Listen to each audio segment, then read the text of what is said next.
Good morning class. आज हमारा जो टॉपिक है बहुत ही अहम है और ये जो टॉपिक है वो कुछ इस तरीके का है कि अगर आपने इस टॉपिक को आज अच्छे से अगर समझ लिया तो अगला जो प्रोजेक्ट आपको मिलने वाला है जिसमें एक हमें केस प्रोफाइल तैयार करनी है एक प्रॉब्लमेटिक चाइल्ड की, वो आपके काम में ज़रूर आएगी, ऐसा मेरा विश्वास है। तो चूंकि प्रोजेक्ट बनाना है, इसका केस प्रोफाइल तैयार करनी है, तो इसका फॉर्मेट ग्रुप में पड़ जाएगा। बट प्रॉब्लमेटिक चाइल्ड की अगर बात आती है तो प्रॉब्लमेटिक चाइल्ड है क्या, उसको कैसे आप पहचानोगे कि ये बालक प्रॉब्लमेटिक है। तो इसके लिए हमें पहले इसके मीनिंग को समझना पड़ेगा। तो समस्यात्मक बालक का अर्थ। तो अक्सर आपने देखा होगा कि कुछ बच्चे ऐसे होते हैं जो हमेशा कक्षा के बाहर रहना पसंद करते हैं अपेक्षा कक्षा के अंदर। अपने साथियों से, अपने शिक्षकों से हमेशा उलझ जाते हैं और किसी की भी बेइज्जती करना वो अपना सौभाग्य समझते हैं और कहते हैं कि वाह आज मज़ा आ गया, आज हमने जो है उन टीचर्स को बेइज्जत किया।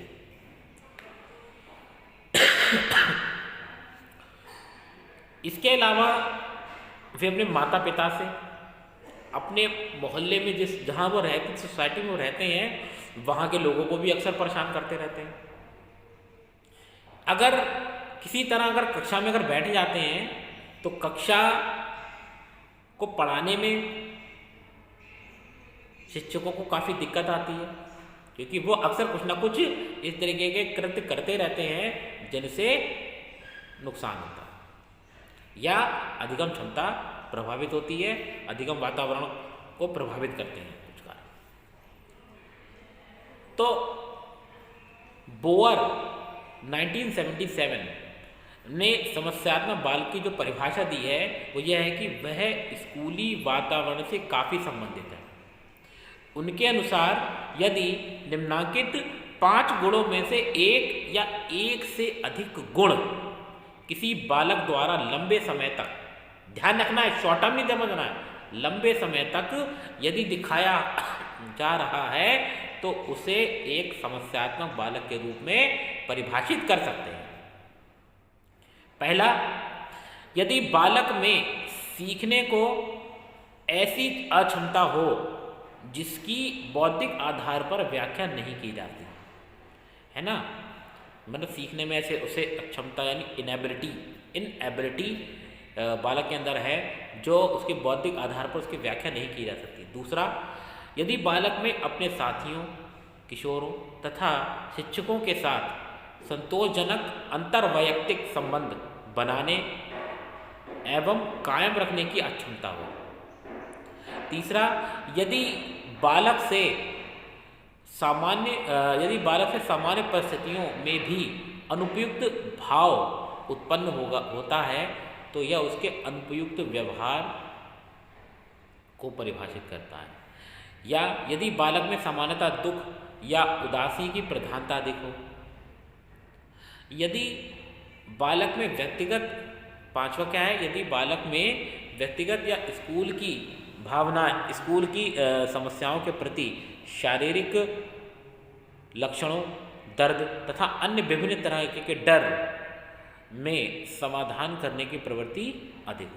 तो ये कुछ 5 हमारे टर्म्स हैं। इन 5 में से अगर आपको बालक में किसी भी प्रकार की अगर कोई समस्या नज़र आती है तो आप समझ जाइएगा कि वह बालक कैसा है, प्रॉब्लमेटिक।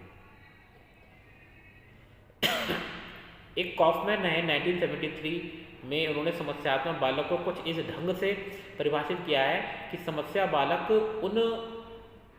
समस्यात्मक बालक उन बालकों को कहते हैं कि जो अपने वातावरण के प्रति सामाजिक रूप से अस्वीकार्य ढंग से या व्यक्तिगत रूप से असंतोषजनक तरीके से, स्पष्ट ढंग से, लंबे अरसे से अनुक्रिया करते हैं परंतु जिन्हें सामाजिक रूप से स्वीकार्य तथा व्यक्तिगत रूप से संतुष्टि देने वाले व्यवहार को सिखाया जाता है। तो उपरोक्त परिभाषाओं के माध्यम से हम यह कह सकते हैं कि समस्यात्मक बालक कुछ ऐसे होते हैं जो जिनमें व्यवहारों की प्रधानता होती है, जिनमें असमानता की प्रधानता हो, जिनमें बालकों में व्यक्तिगत तथा सामाजिक समस्याएं इतनी अधिक होती हैं कि उनका स्कूल में साथियों से और या शिक्षकों के साथ स्वस्थ अंतर्वैयक्तिक संबंध समाप्त हो जाते हैं। तो ऐसी सारी समस्याएं इन बालकों में जन्मजात नहीं होती बल्कि अर्जित होती हैं। ऐसे बालकों में एक विशेषता यह भी होती है कि उपयुक्त वातावरण एवं शिक्षा प्रदान करके उन्हें सामाजिक रूप से स्वीकार्य एवं व्यवहारों को जो व्यक्तिगत संतुष्टि प्रदान कर सकते हैं सिखाया जा सकता है ना। हम बालकों इस तरीके के बालकों को हम अगर उनकी इच्छाओं को ध्यान में रखते हुए उनकी शक्तियों को सही दिशा की तरफ अगर मोड़ देते हैं तो ऐसे बालकों को हम समस्यात्मक बालक की कैटेगरी से निकाले कर ला सकते हैं। अब बात आती है कि समस्यात्मक बालकों की पहचान कैसे करें, identification of a problem child. तो सबसे बड़ा प्रश्न हमारे सामने यही आता है, ठीक है। जो मनोवैज्ञानिकों का मत यह है कि अक्सर हम समस्यात्मक बालक को पहचानने में गलती कर देते हैं। हम उन बच्चों को समस्यात्मक बालक मान लेते हैं जो या तो बहुत शैतानी करते हैं। अब छोटे बच्चे हैं, शैतानी तो करते ही हैं, उनका वो नेचर है, क्योंकि उनका जो अंदर संवेग जो है वो तीव्रता के साथ प्रस्फुटित हो रहे हैं। तो उन संवेगों को रोकने के लिए जो है अगर हम बाधा बनते हैं तो उन बच्चों को फिर दिक्कत होने लगती है, ठीक है। तो अब जो है जैसे आपके 10 से 15 साल तक के बच्चे जो होते हैं वो अक्सर अपने नाखूनों को, अपने नख यानी नाखूनों को दांत से चबाते हैं, तो हम समझ जाते हैं ये बालक जो है प्रॉब्लमेटिक है, बट ऐसा भी नहीं है, ठीक है। तो 70 से 75% बालक नटखट ही होते हैं, ठीक है। वे सभी व्यवहार ऊपर से देखने में समस्यात्मक व्यवहार के तरह लगते हैं, लेकिन ऐसे बालकों को भूल से लोग समस्यात्मक बालक समझ लेते हैं। सच्चाई यह है कि ऐसे बालक समस्यात्मक नहीं होते, उम्र बीतने के साथ साथ ऐसे व्यवहार अपने आप दूर हो जाते हैं। छोटे बच्चे अंगूठा चूसते हैं, क्या वही अंगूठा चूसना हो बड़े जब वो बड़े हो जाते हैं क्या तब भी शामिल होता है? नहीं। तो हम ऐसे बच्चे पर हम कोई स्टडी नहीं करना है हमें कि साहब वो अंगूठा चूसता है, ठीक है।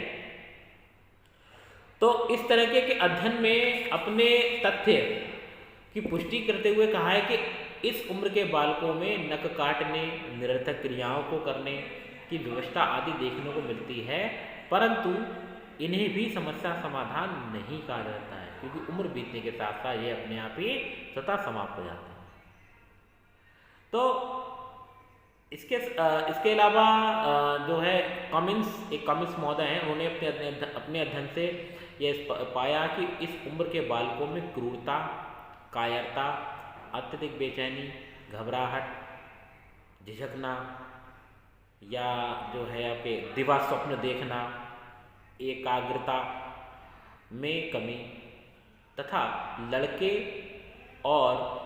लड़कों में लड़कियों की अपेक्षा अधिक आक्रामकता और जिद देखी गई। परंतु उम्र में वृद्धि होने के साथ साथ ये सारे लक्षण धीरे धीरे समाप्त होने लगते हैं। ऐसा अध्ययन में पाया गया है कि 5 साल से कम आयु वाले बालकों में इन लक्षणों में करीब 57% सुधार हुआ है और 5 साल से अधिक आयु वाले बच्चों में करीब 87% तक सुधार होता है। ऐसा पाया गया। ये सुधार किसी तरह के मनोवैज्ञानिक उपचार के फलस्वरूप नहीं हुए, बल्कि उम्र बीतने के परिणाम स्वरूप हो गए हैं।